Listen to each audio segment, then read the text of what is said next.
Hello दोस्तों, एक बार फिर से स्वागत करता हूं मैं आप सभी का। चलिए, आज हम लोग डिस्कस करने वाले थे अमाउंट ऑफ डीएनए और पॉलिटी का कॉन्सेप्ट क्लियर करने के बाद आज हम लोग डिस्कस करेंगे एस फेस के बारे में। S phase G1 face complete हो गया है। अमाउंट ऑफ डीएनए और पॉलिटी का कॉन्सेप्ट जरूरी था to continue the phases of our cell cycle. Continue करने के लिए एस फेस को समझने के लिए, G2 फेस को समझने के लिए आपको अमाउंट ऑफ डीएनए और पॉलिटी का कॉन्सेप्ट एकदम क्लियर होना चाहिए माइंड में, तभी आपको समझ में आएगा। एस फेस इसी को बोला जाता है सिंथेसिस फेस। क्या बोला जाता है? सिंथेसिस। सिंथेसिस का मतलब होता है संलयन, यानी किसी चीज़ का फॉर्मेशन की बात होगी, किसी भी चीज़ का फॉर्मेशन की बात होगी, और वो फॉर्मेशन किसी भी प्रकार का हो सकता है। वो डबल करके फॉर्मेशन होगा। फॉर्मेशन होना मतलब किसी प्रकार का फॉर्मेशन मेथड जरूरी नहीं है, फॉर्मेशन जरूरी है। एस फेस यानी सिंथेसिस फेस, हमने क्या देखा था कि हमारे पास कुछ लगभग 4 फेस थे, लेकिन साइंटिस्ट लोगों ने 2 ही फेस में डिवाइड कर दिया था। That is M phase, G1 phase, S phase और G2 फेस। हम क्या जानते थे? G1, S और G2 को मिला के हम लोग क्या बोलते हैं? दिस G1, S और G2 को, G1, S और G2 को हम लोग एक नाम देते हैं, दैट इज इंटरफेस। उसी को हम लोग क्या बोलते हैं कि इंटरफेस है। यहाँ पर कोई कुछ नहीं होने वाला है, यहाँ पर सेल डिवाइड नहीं करता है, ये नॉन डिवाइडिंग फेस है, इसीलिए इसको इंटरफेस कहा जाता है। इसी को रेस्टिंग फेस भी कहा जाता है, क्योंकि G1 के अंदर एक फेस आता है दैट इज G0, जिसके बारे में हम लोग डिस्कस करेंगे इसी वीडियो में, लेकिन थोड़ा आगे। तो एस फेस, इसमें क्या होता है, मुख्य काम क्या होता है? चेंजेस। तो हम लोग लिखते हैं, चलिए, changes during S phase. S face के दौरान क्या चेंज आता है उसको समझिए। हमारे पास ये सेल है, ठीक है। सेल का एनिमल सेल के अंदर, किसके अंदर? एनिमल सेल के अंदर एक इंपॉर्टेंट सेल ऑर्गेनेल होता है। एनिमल सेल के अंदर एक इंपॉर्टेंट सेल ऑर्गेनेल होता है, ठीक है। ऑर्गेनेल होता है जिसका नाम है सेंट्रियोल। क्या नाम है? सेंट्रियोल। इसी को कहा जाता है सेंट्रोजोम, ठीक है।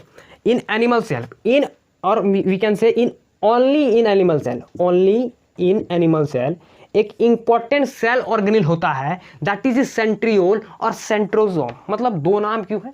इसका स्ट्रक्चर पे डिपेंडेंट इसका नाम है। अगर आपको शेप कुछ ऐसा दिखे, इसी को बोला जाता है सेंट्रियोल। क्या बोलते हैं इसी को? सेंट्रियोल। अगर इसी स्ट्रक्चर में कुछ परिवर्तन आ जाए, कैसा परिवर्तन दिखाता हूं मैं, ऐसा परिवर्तन, अगर ऐसा परिवर्तन आ जाए, इसी अपना एक तरह से इधर आके, एगो इधर है एगो नीचे ऊपर है, ऐसा प्लस का साइन बना दे, तो ये क्या बन जाता है? सेंट्रोजोम। ये क्या बन जाता है? सेंट्रोजोम। यानी हम पहले ही बताए थे, बायोलॉजी का स्टार्टिंग जब हम किए थे तभी आपको बताए थे कि इन बायोलॉजी पॉजिटिव मतलब कुछ है, नेगेटिव मतलब कुछ नहीं है, और जब जब स्ट्रक्चर चेंज होगा तब नाम चेंज होगा इन बायोलॉजी। ये कॉन्सेप्ट क्लियर रखिएगा हमेशा। एक सेंट्रियोल नाम का एक सेल ऑर्गेनेल होता है ओनली इन एनिमल सेल। याद रखना है, सिर्फ और सिर्फ किसमें? एनिमल सेल के अंदर। किसमें? एनिमल सेल के अंदर। प्लांट सेल की कभी बात नहीं करनी है, एनिमल सेल की बात करनी है। एनिमल सेल के अंदर एक सेल, इंपॉर्टेंट सेल ऑर्गेनेल होता है जो कि सेंट्रियोल और सेंट्रोजोम है। और मैं बता देता हूं, अगर ये नहीं रहेगा ना, अगर ये ऑर्गेनेल एक्सेप्ट हो, यानी एब्सेंट हो गया किसी भी सेल से, तो वो सेल डिवाइड नहीं कर पाएगा, वो सेल डिवाइड ही नहीं कर पाएगा। इसका क्या इंपॉर्टेंस है हम समझेंगे। अभी फिलहाल समझिए कि ये एक ऑर्गेनेल होता है, सिंपल सी बात है। ये कहाँ पर होता है? इसका एग्जिस्टेंस कहाँ पे है सेल के अंदर? वो कहाँ पर होता है? साइटोप्लाज्म में होती है, जैसे कि माइटोकॉन्ड्रिया, लाइसोसोम जहाँ होते हैं वहीं होते हैं। ये साइटोप्लाज्मिक होते हैं अंदर। इसका प्रेजेंट जो है, ये प्रेजेंट कहाँ रहते हैं? Present in cytoplasm. कहाँ पर प्रेजेंट रहते हैं? साइटोप्लाज्म में प्रेजेंट रहते हैं, ठीक है। साइटोप्लाज्म में प्रेजेंट रहते हैं। ये इंपॉर्टेंट बात है, ठीक है।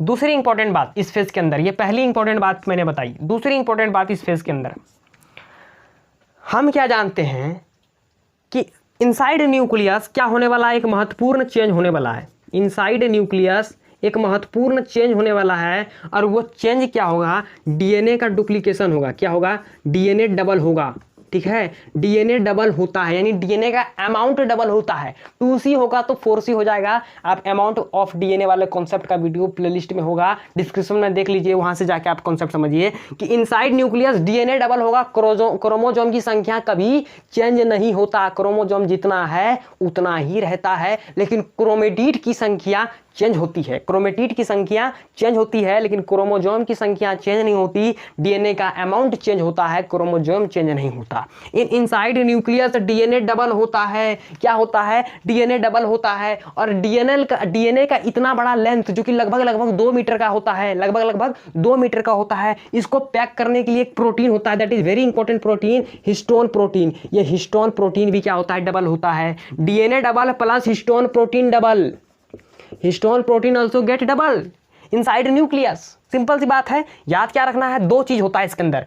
Only in animal cell important cell organelle जिसको सेंट्रियोल और सेंट्रोसोम बोलते हैं, ये डबल हो जाता है। अभी तक मैंने ये राज छुपाया था, ये क्या हो जाता है? ये भी डबल हो जाते हैं। यहाँ सिंथेसिस फॉर्मेशन है, फॉर्मेशन किसी भी प्रकार के मेथड से होगा, इसका कोई मतलब नहीं है। डबल होके हुआ 2 को, ठीक है, यहाँ भी डबल होके हुआ 2 को, कोई प्रॉब्लम नहीं है। यानी हम कह सकते हैं कि यहाँ पर एक सेंट्रियोल अगर होगा, अगर यहाँ पर एक सेंट्रियोल होगा, ये अपने आप को डबल कर लेगा।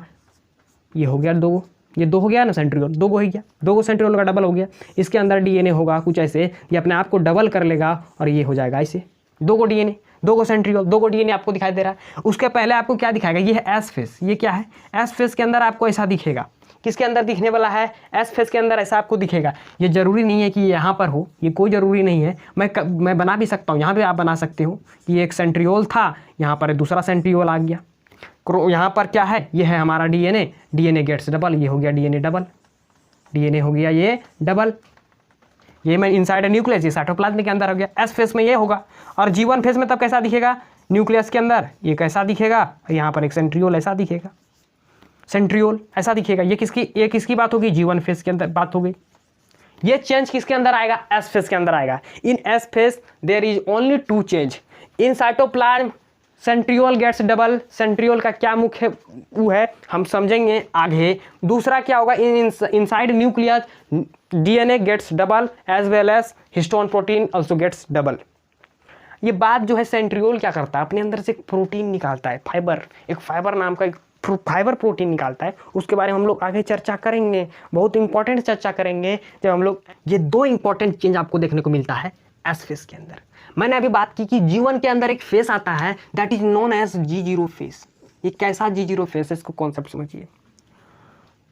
G1 में जो भी सेल आएगा, जो भी सेल G1 में एंटर करेगा ग्रोथ के लिए, ये सबसे वेरिएबल फेस होता है, सबसे लंबा समय इसी में लगेगा, ठीक है। यही फेस में अगर टाइम की बात करें ना, कि टाइम कॉन्सेप्ट कौन सेल कितना लेता है, आपको कहीं देखने को मिलेगा ईस्ट सेल 90 मिनट होता है, कोई सेल इतना घंटा लेता है, 24 घंटा का कोई सेल होता है। ह्यूमन का कोई एक सेल आर्टिफिशियल जो मीडियम के हिसाब से 24 घंटा लेता है। ईस्ट सेल 90 मिनट में डिवाइड करता है, सेल साइकिल को कंप्लीट करता है। देखिए, ये डिपेंड करता है कि कौन सेल कितना टाइम लेगा, वो डिपेंड करता है टाइप्स ऑफ सेल, प्रोकैरियोटिक है कि यूकैरियोटिक है, कौन सा सेल है उस पर डिपेंडेंट है। हर एक सेल अलग अलग समय लेता है, यानी टाइम वेरिएबल है। इसीलिए टाइम का कॉन्सेप्ट आप कभी मत पढ़िए कि टाइम कौन कितना लेगा। इतना याद रखिए कि G1 फेस सबसे अधिक टाइम लगेगा, M फेस ज़्यादा टाइम नहीं लेता, सबसे कम टाइम लेता है।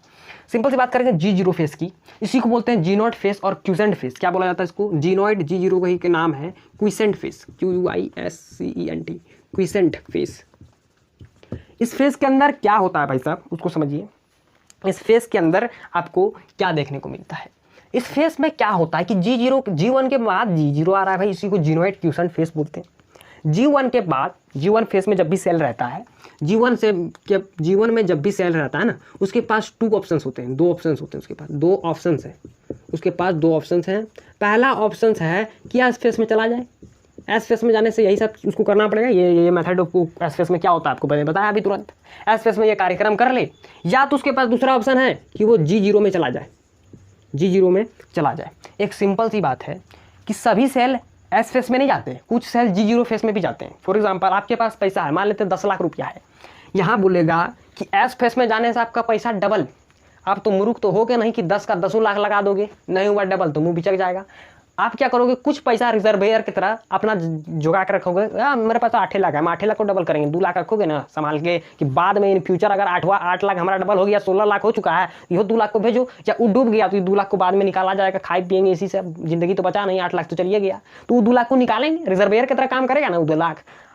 सिंपल सी बात वही है यहाँ पर कि G1 फेस में भी सेल का काम है कि वो एस फेस में चल जाए, अपने आप को डीएनए डबल करे, सेंट्रियोल डबल करे, या तो G0 में चला जाए। G0 में क्या होगा ना, सेल रिजर्वेयर की तरह काम करेगा। किसकी तरह काम करता है? रिजर्वेयर की तरह काम करता है। सेल कैसा काम करता है? रिजर्वेयर की तरह काम करता है। रिजर्वेयर मतलब सेल क्या मर जाएगा? मरेगा नहीं, सेल लिविंग रहेगा। क्या रहेगा? सेल जिंदा रहेगा भाई, सेल जिंदा रहेगा। सेल के अंदर ग्रोथ नहीं होगा, सिर्फ ग्रोथ नहीं होगा लेकिन सेल जिंदा रहेगा भाई। ये जरूरत जब पड़ेगा ना, जब देखेंगे आपके पास सेल है ही नहीं, सेल डिवाइड ही नहीं कर पा रहे, फेस में भेजो इसी को, G0 से निकलेगा और वो डिवाइड करना शुरू कर देगा। इन केस ऐसा आता है तो ये रिजर्वियर सेल जो आप रखे हैं ना, यही सेल आके G0 से निकल के सीधा एस फेस में एंट्री करेगा और अपने आप को डिवाइड करेगा। ये है G0 फेस, जिनोइड फेस। ग्रोथ इसमें नहीं होता है, सिर्फ सेल लिविंग रहता है, जिंदा रहता है बस। आप पैसा घर में रख दोगे तो डबल थोड़े ना होगा, वो रखा रहेगा, ठीक है। वही लगाते हैं एस फेस में तो डबल होता। वही वाला कॉन्सेप्ट यहाँ पर आप लगा के समझ सकते हो कि G0 रिजर्वियर सेल का एक ऐसा सेल के पास ऑप्शन है कि भाई तुम कुछ मत हो जाके एक जगह रिजर्व हो जाओ, और जब तुम्हारा जरूरत पड़ेगा ना तब आ जाना। ये है G0 फेस। तो आज का वीडियो में हम इतना ही डिस्कस करेंगे, एस और जिनोइड फेस। नेक्स्ट वीडियो में हम लोग एम फेस के बारे में देखेंगे। उसके अंदर भी बहुत सारे हैं, पीमेट यानी प्रो, मेटा, एना, टीलू, जो इसका चारों का अलग अलग आपको वीडियो मिलेगा। ठीक है, मिलते हैं नेक्स्ट वीडियो में, तब तक के लिए धन्यवाद। जय हिंद, जय भारत।